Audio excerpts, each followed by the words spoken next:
Assalamualaikum warahmatullahi wabarakatuh. Salam sejahtera untuk kita semua. Pagi ini saya berada di SMP Negeri 170 Jakarta. Di sini ada kelas parenting. Jadi membahas tentang mendidik anak di era digital ya, dengan pengasuhan positif tanpa kekerasan. Nah, pesertanya para orang tua peserta didik. Seperti apa? Ikuti terus dalam video ini. Tapi sebelumnya jangan lupa untuk di like, share, comment, and subscribe. Bagi yang belum subscribe, segera subscribe untuk terus terupdate dengan video pendidikan dan anak.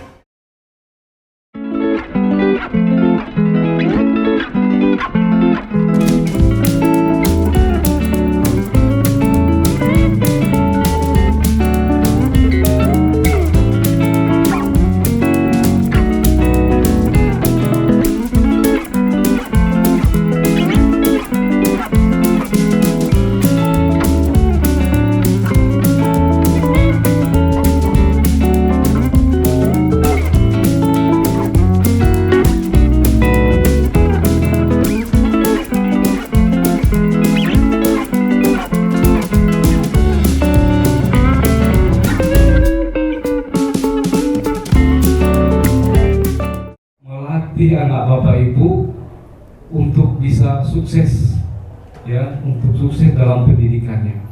Namun kami tidak bisa sendiri.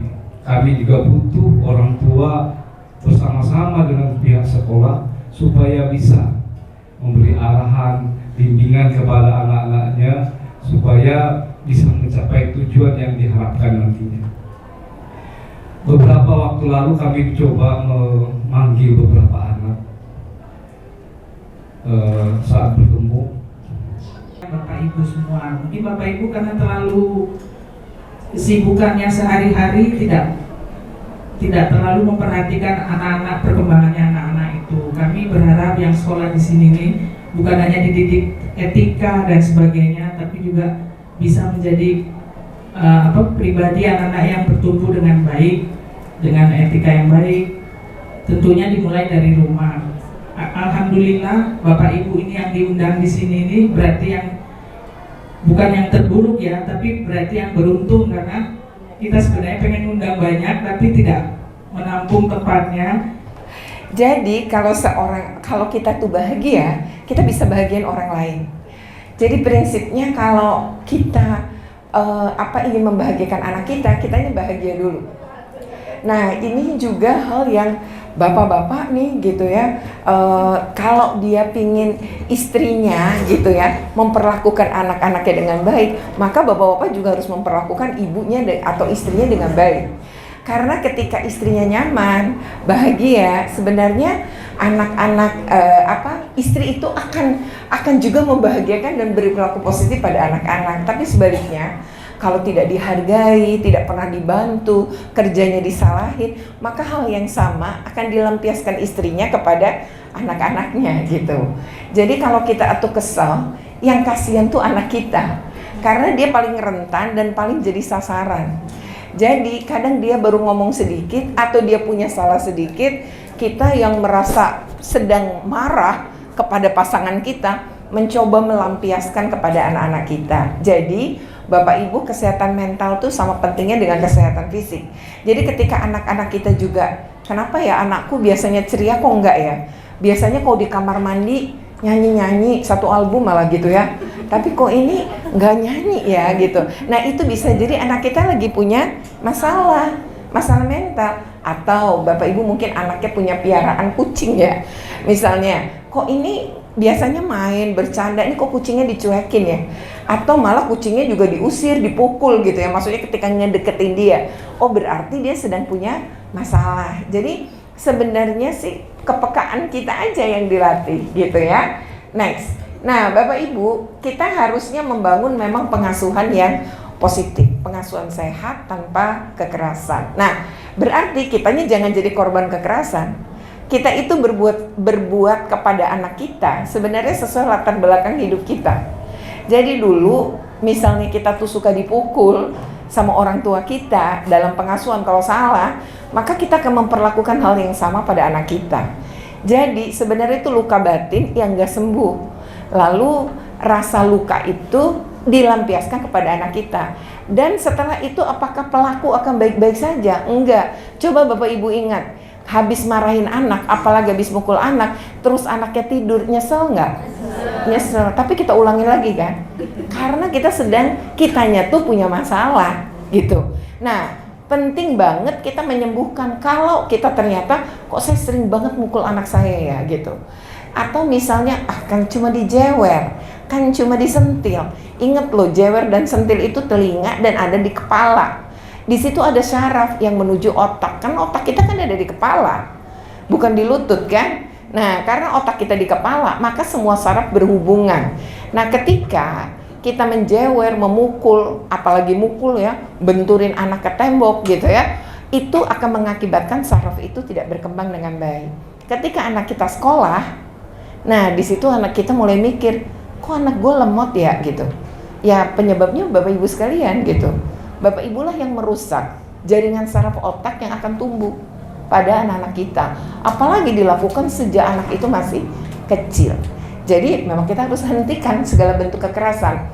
Dan Bapak Ibu perlu tahu, anak-anak yang diasuh dengan kekerasan tidak mungkinlah melawan Bapak Ibu. Dipukul melawan mukul, ditendang lawan tendang, gak mungkin. Dibentak lawan bentak tuh gak mungkin anak. Nah, lalu dia punya rasa sakit nggak? Punya. Terus lampiasannya kemana? Ke sekolah. Ketemu teman sebaya. Dia cari yang paling lemah yang lebih lemah dari dirinya. Apakah secara ekonomi, ataukah dia berkebutuhan khusus? Nah, anak-anak berkebutuhan khusus nih di sekolah-sekolah inklusi kerap menjadi sasaran para pembuli, yaitu anak-anak yang mengalami kekerasan dalam pengasuhan. Dia marah, tapi kemarahannya dia dilampiaskan kepada orang lain yang gak bersalah. Nah, ini yang tidak boleh terjadi. Nah, untuk tidak terjadi, kita harus memperbaiki bentuk pengasuhan kita. Harus si ibu, karena ayah di mana? Bapak Ibu perlu tahu. Ya, jadi dorong nih para ayah. Fatherless itu. Jadi fatherless itu ketika hubungan ayah dengan anak tuh nggak dekat. Padahal Bapak Ibu, ketika hubungan anak dengan ayah itu dekat, bukan berarti ibunya nggak dekat ya. Maksudnya ini kan dekatnya hubungan anak dengan ayah itu akan mendorong rasa percaya diri anak dan tumbuh kembang anak lebih baik. Jadi Bapak Ibu sering-seringlah meluk anaknya, sentuhlah kulit dengan kulit. Karena saya dulu pernah jadi kepala sekolah, jadi guru saya 21 tahun. Terus saya jadi kepala sekolah ya cuma 2,5 tahun lah. Ketika saya jadi kepala sekolah, saya kerap kali tuh ketemu dengan orang tua yang anaknya pembuli. Biasanya kelompok, grup, korban satu, pelaku banyak. Nah, lalu saya bilang sama orang ini, anak-anak ini coba dipelajari dulu latar belakangnya. Ada nggak yang orang tuanya berpisah? Karena berpengaruh. Jadi dicek. Yang kedua, bapak ibunya nggak berpisah, tapi bapak ibunya ada, belum tentu punya kehangatan juga dengan anak-anak. Ini perlu dicek. Kedua, anak bapak ibunya ada, tapi anaknya dititipin sama nenek dan kakeknya, itu juga biasanya berpengaruh. Yang kedua adalah lihat pengasuhannya. Apakah dengan kekerasan? Nah, berarti kalau dengan kekerasan ya anak kan juga korban. Dengan orang tua yang tidak utuh juga anaknya kan pada posisi korban juga. Nah, berarti kita harus memperlakukan berbeda. Nah, biasanya saya akan panggil ayah dan ibu. Sekalipun ayah dan ibunya berpisah, saya tetap akan panggil. Dan biasanya pertama saya akan tanya, Pak, coba diingat-ingat, terakhir kali meluk anak Bapak kapan? Ada tuh, itu kan saya SMA ya, saya kepala sekolah SMA. Anaknya 17 tahun, bapaknya mikir gitu lama. Terus dia bilang gini, seingat saya waktu dia masih lucu deh Bu. Ya perkiraan saya 5 tahun ya. Bapak masih lucu 5 tahun lah ya, 12 tahun Bapak gak meluk anak. Anak ini kurang kasih sayang. Bapak Ibu kalau pengen anaknya nurut gampang, gak usah dibentak-bentak, gak usah dipukul. Peluk sesering mungkin. Kalau misalnya dia duduk, Bapak Ibu lewat, kepalanya tuh rambutnya diacak-acak, sentuh dia, itu sebenarnya hal yang menyatukan kita. Jadi membuat anak kita nurut tuh gampang, bukan dibentak dan bukan dipukul, bukan ya Bapak Ibu. Nah, lalu Bapak Ibu kalau Bapak Ibu ingat gitu, nah setelah itu saya tanya, oh gitu ya Pak, Kalau ibu nih, ibu ini kan sering ketemu nih sama anak, berkomunikasi dengan anaknya tinggi banget. Karena sebelumnya saya udah nanya sama anaknya, kenapa kamu sama ibumu? Ibumu cerita, katanya kamu itu ngeblok di media sosial. Ya biarin, habis orang tua saya rese, Bu. Kenapa rese? Ya tiap saya posting aja, nanti diomongin deh di rumah. Kamu tuh kok ngomong kayak gitu sih di media sosial, ya saya blok aja gitu. Nah dari situ tuh, oh berarti ada hubungan yang tidak harmonis gitu. Jadi saya tanya sama ibunya, Bu, ibu dengan anak ibu nih, coba lihat kelebihan anak ibu, coba sebutkan satu aja gitu. Ibunya mikirnya lama banget sampai nggak ketemu gitu kan ya. Bu, masa Tuhan tuh adil loh, Bu, semua anak tuh dikasih kelebihan, dikasih kekurangan. Kita juga, Bu, nggak ada manusia yang sempurna. Nah ibu kan susah nih jawab kelebihan. Sekarang saya tanya, coba sebutkan satu saja kekurangan. Kekurangannya saya minta disebutin satu, dia sebutin banyak banget. Tak. Gampang amat menyebut kekurangan anak. Nah saya bilang anak ibu ke stigma ibu sendiri. Karena ibu negatif sama anak ibu juga jadi seperti pikiran ibu dan cara ibu memperlakukan dia. Andaikan ibu lihat kelebihannya, misalnya dia mungkin nggak lebih di akademik, tapi dia itu punya kepedulian yang tinggi, dia rajin di rumah, bantuin dan lain-lain, itu kelebihan. Nah, ini hal yang kerap kali kita itu memperlakukan anak itu ya karena masa lalu kita. Jadi anak kita tuh jadi korban pengasuhan kita sendiri. Jadi Bapak Ibu, permasalahan yang dihadapi oleh anak-anak kita dan permasalahan dari orang tua sesungguhnya bisa jadi kalau direnung-renungin berangkat dari orang tua sendiri.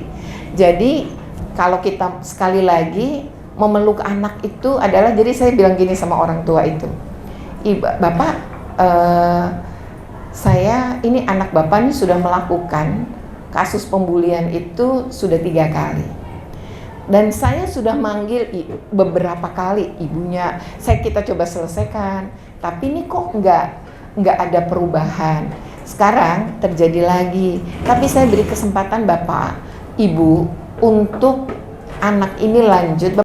Waktu itu bapaknya nanya sama saya gini, caranya gimana ya Bu? Ya ampun, meluk anaknya, tanya sama saya caranya. Saya bingung kan, terus saya jawab gini, Pak, anaknya punya kamar sendiri nggak? Punya. Tunggu anaknya tidur. Kan anaknya tidur nggak sadar, nah Bapak meluk kan, nggak malu kan? Nah masuklah, peluk dia, agak lama ya Pak, jangan main terus lepas. Lama, lalu kulit dengan kulitnya Bapak dan dia diketemuin. Coba Pak, ulangi setiap hari. Anak itu berubah. Karena ternyata saat dia pertama kali mungkin benar-benar tidur, berikutnya tuh enggak. Dia tersadar tapi pura-pura tidur. Lama-lama dia menyadari, oh ayah saya ternyata punya niat baik untuk berbaikan, kan itu namanya.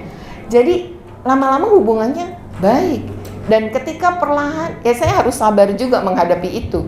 Nah, tapi bisa. Kuncinya kan pada orang tua sebenarnya, ya.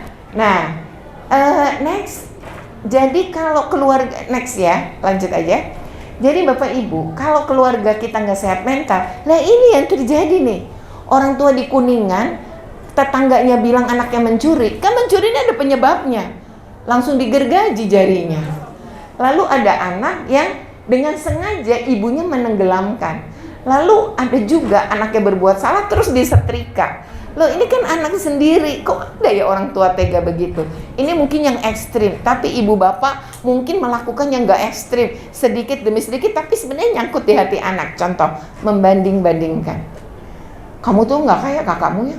Kalau kakakmu sih ya, kan saya niatnya baik Bu, tapi gak bisa membandingkan. Kamu gak kayak adikmu ya? Apalagi kalau ngomong, kamu kok nggak kayak anaknya tante ini gitu kan. Nah itu membuat anak kita tersakiti. Bu, semua orang kalau dibandingkan sakit. Coba deh suami ibu ngebandingin ibu. Mah, kayak istri tetangga dong. Kayak gini, kan ibu tersinggung. Meledak itu kemarahan. Bapak juga kan, misalnya, Pak lihat dong nih di media sosial. Ibu ini mah suaminya, padahal yang diposting kan yang bagus-bagus doang ya. Ini mesra begini, jalan-jalan mesra kayak gitu dong gitu. Lah suaminya udah kerja keras banget, ya memang sebegitunya gitu, belum bisa membahagiakan seperti dalam Instagram gitu kan. Ya nanti kan suaminya bilang ya udah ibu kawin aja tuh sama dia, kan bisa begitu ya. Jadi nggak ada orang yang mau dibanding-bandingin kan. Nah, kalau ibu aja nggak mau dan bapak nggak mau, anaknya juga pasti nggak mau dong, gitu ya. Jadi jangan membandingkan. Membandingkan tuh menyakitkan. Begitupun guru tuh suka. Saya tuh paling kesel kalau masuk kelas ini. Beda banget tuh sama kelas sebelah. Ya nyakitin lah. Ini anak satu kelas udah nggak semangat belajar sama si guru itu. Jadi semua hal yang negatif begitu akan berdampak. Jangan dilakukan ya. Mulai hari ini berhenti banding-bandingkan. Anak ibu bapak tuh punya kelebihan dan kekurangan dan punya keunikan di masing-masing anak kita. Jadi jangan pernah membandingkan, tapi temukan kelebihannya. Lalu potensi kelebihan ini itu yang kita fasilitasi. Jadi anak bapak ibu gini, kenapa ya anak saya tuh gila gadget ya? Karena nggak ada kegiatan. Sekarang ya, coba bapak ibu nemuin nggak kelebihan anak bapak ibu? Misalnya kelebihannya gini, ternyata anakku jago nyanyi ya, suaranya bagus. Kamu mau nggak di lesin nyanyi? Jadi seminggu 2 kali, kan dia jadi sibuk. Kedua, dia ketemu teman-temannya satu circle kan, yang sama-sama suka nyanyi. Kan coba deh ibu kalau lagi arisan punya bestie yang cocok ya. Oh kan begitu itu nyambung gitu kan. Anak kita kan juga. Jadi kalau punya hobi yang sama, dia bisa nyambung. Anak kita jago futsal. Kamu kayaknya jago banget futsal deh. Mau nggak kamu kursus futsal? Kamu suka sepak bola ya? Nonton bola apa? Suka main bolanya nggak? Ayo masuk klub bola. Nggak harus jadi atlet, tapi hobimu tersalur. Orang yang hobi kesenangannya tersalur, bahagia nggak? Bahagia. Ibu nih ya, cara kita bahagia tuh membangun hormon dopamin. Gampang sih sebenarnya. 1, nyanyi-nyanyi. Jadi kalau lagi jenuh, daripada bentakin anak, nyanyi aja karaoke gitu. Lalu jadi kalau aduh saya mau marah, mending nyanyi. Kalau enggak keluar teriak, tanamannya aja diomelin.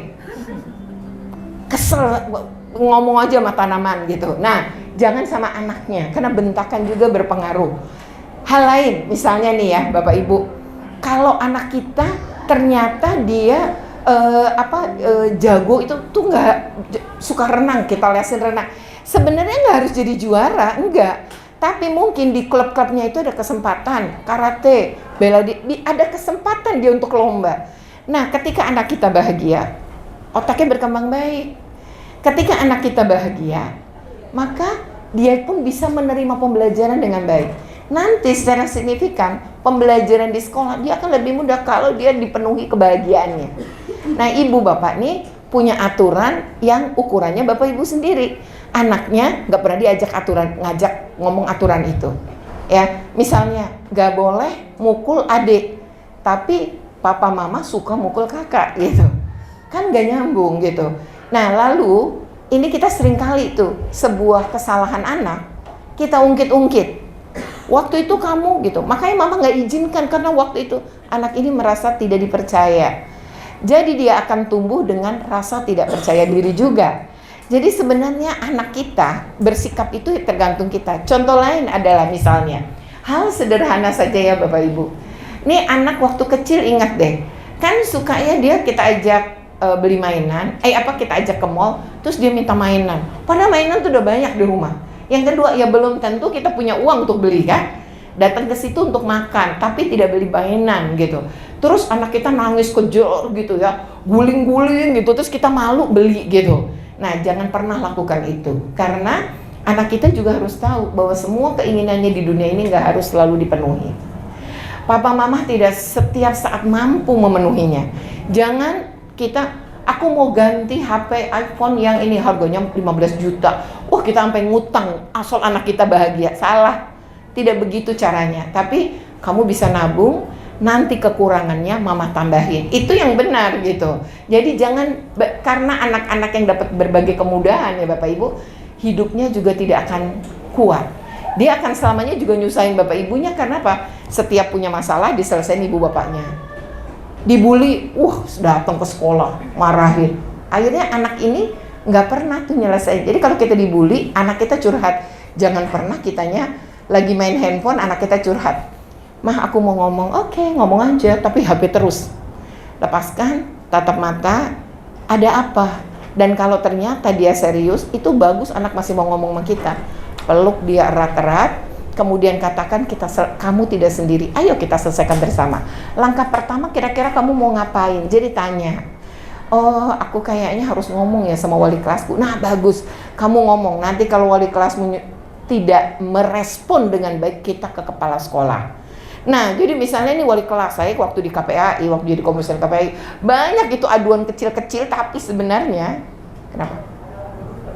Aduan kecil-kecil, tapi sebenarnya aduan itu tuh menggambarkan situasi sekolah. Jadi ini anak kelas 1 SD, dia autis tapi ringan, lalu dibully oleh temannya. Lalu si ibunya ini ngajarin, kamu harus ngomong sama wali kelas, kan wali kelas itu orang tuamu di sekolah. Pas dia ngomong, wali kelasnya dengerin, natap, dengerin, terus kata orang tuanya bilang gini, kata gurunya, ya udahlah nggak usah main sama anak-anak itu. Ya, masalah dia kelas 1 SD, ya mainnya teman kelas 1 SD lah, nggak mungkin main mana kelas 6 SD kan? Terus anak itu nanya, terus saya main sama siapa bu? Gitu. Ibu gurunya baru terpikir, oh iya juga ya gitu. Terus kata ibu gurunya, ya udah kalau gitu kamu sabar aja, biar nanti Tuhan yang membalas. Lah orang bully aja ngerepotin Tuhan gitu. Tuhan kan urusannya banyak gitu. Ngapain sih hal yang kita bisa selesaikan nggak kita selesaikan? Nah, di situ baru ngomong sama kepala sekolah. Kalau kepala sekolah mungkin bisa ditemani oleh ibu. Jadi jangan semua masalahnya anak kita selesaiin. Akibatnya apa? Ada tugas prakarya kita aja ngerjain. Ada apa kita ngerjain. Kamar dia berantakan. Dek, Kak, ini beresin. Ya, iya, tapi nggak dikerjain. Kita jengkel, kita yang bersihin. Lama-lama dia ngerasa itu tugasnya kita, bukan tugasnya dia. Begitu pun nyelesain masalah. Padahal coba Bapak Ibu inget deh sampai umur sekarang. Hidup kita penuh masalah nggak sih? Nih ya, masalah satu selesai, besok kan kita ketemu masalah lagi ya. Nanti udah kita bisa selesai, ketemu lagi gitu ya. Ada masa kita nggak punya uang, sampai bingung gitu. Tapi ada masa kita kelebihan uang gitu, sampai pengen beli banyak hal, pengen jalan. Jadi ada masa-masa yang kayak gitu. Tapi punya uang, nggak punya uang, punya anak, nggak punya anak, atau apapun. Kita kan punya masalah gitu dalam hidup ini. Jadi kalau dipikir sampai kita nanti mau mati, itu kita pasti punya masalah. Nah, oleh karena kita akan punya masalah, anak kita kan sama dong, manusia kayak kita juga. Nah, berarti buat anak-anak kita mandiri untuk mampu menyelesaikan sendiri. Karena kita nggak selalu bersamanya. Dia mungkin akan menghadapi dunia ini sendiri. Jadi, kita latih gitu loh. Nah, ini yang tadi, nangis, kejar, lalu kalau saya emang enggak. Kalau saya duduk, oke, anak-anak tantrum tuh biasa.